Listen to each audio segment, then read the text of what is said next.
Hey, creative friends. Hey, this is Rebecca.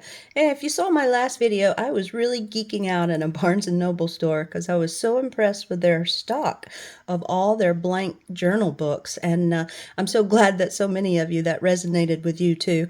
Now, I definitely still take digital notes with work. I love using OneNote and love filing away electronic notes, but I definitely still am a pen and paper person.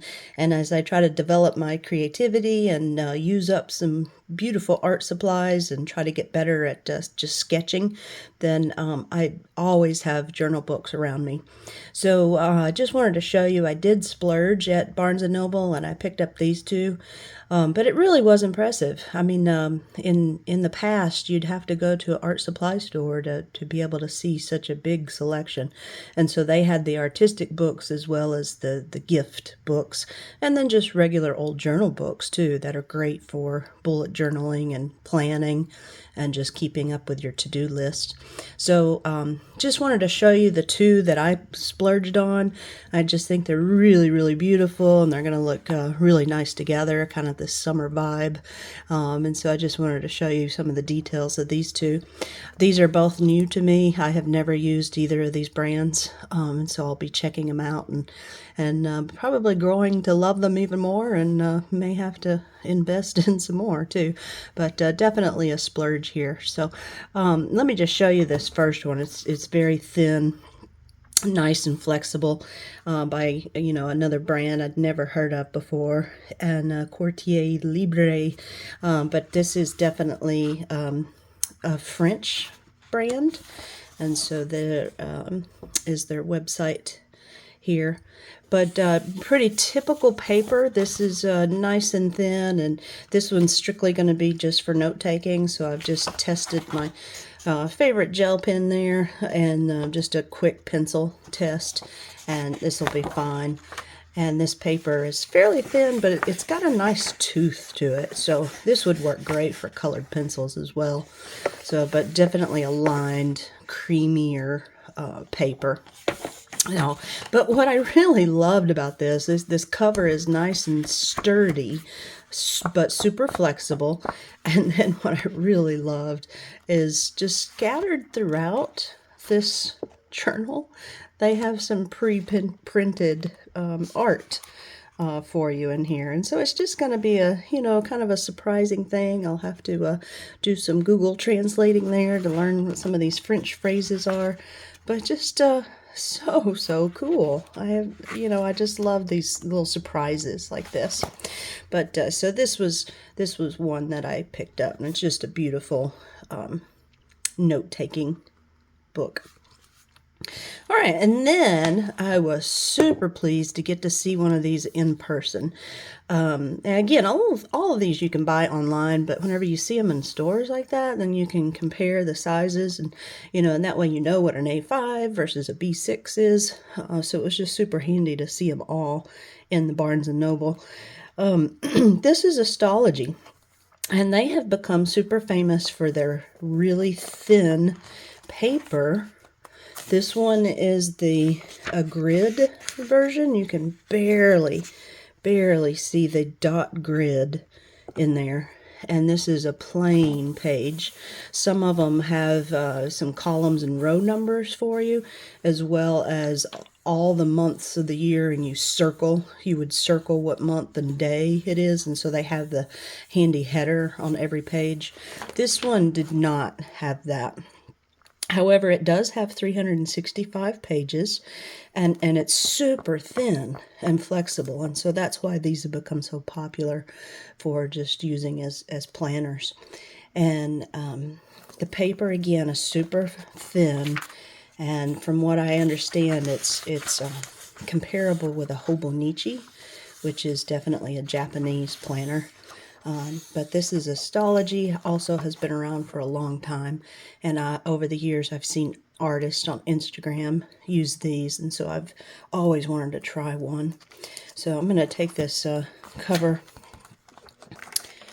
piece off, and just to show you, they had many different colors. You can go back and look at that last video, but I picked up this blue. I I didn't know whether to do the blue or the green. And of course they had the black and the red and some other colors, but just your typical Stalogy.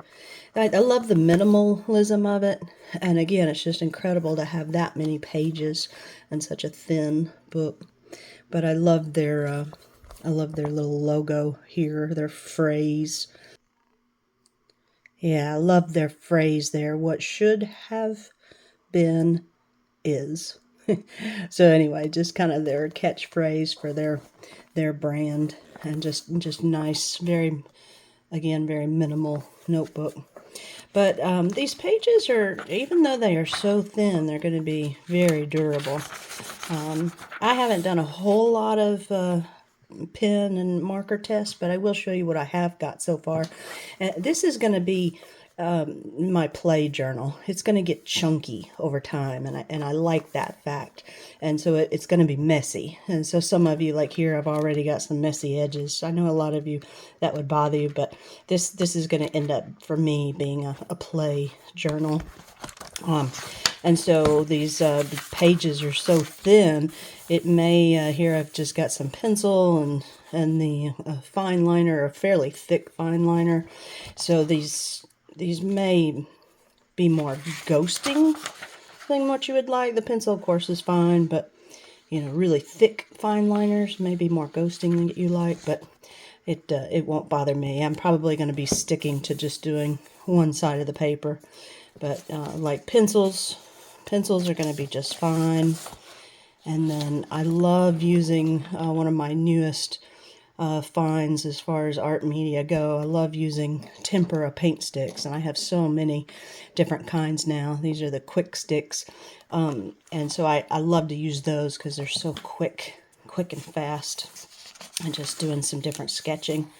Here, this flower was with the new Crayola creative markers, and then came back with some other media, and then even a little bit of light watercolor.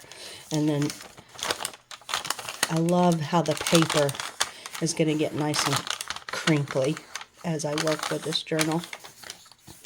So just kind of my idea sketchbook, and you know, I tend to write down notes whenever something inspires me.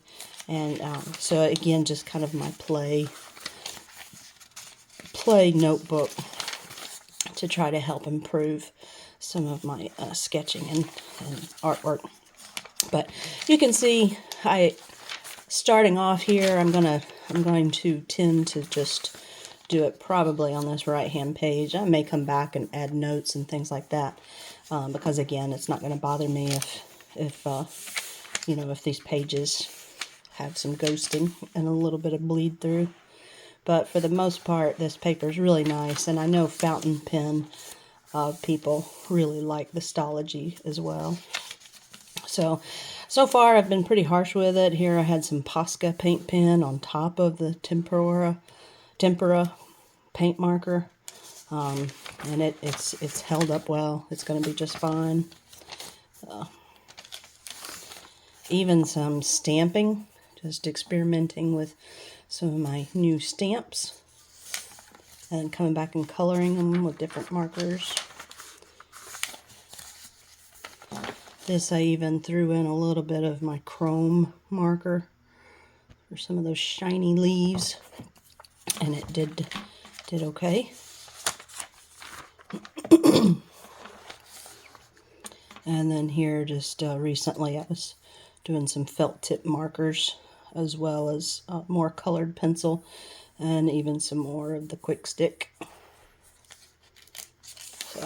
So that's what I have so far in this one, but definitely this one is going to be more of my play, using up all these great art supplies I have, and then just this is going to end up nice and chunky. So, all right, well, thanks for letting me show you. And again, yeah, hello to all of you journal lovers out there, and I love it that that there's many of us. So thanks a lot for watching, and I'll talk to you later.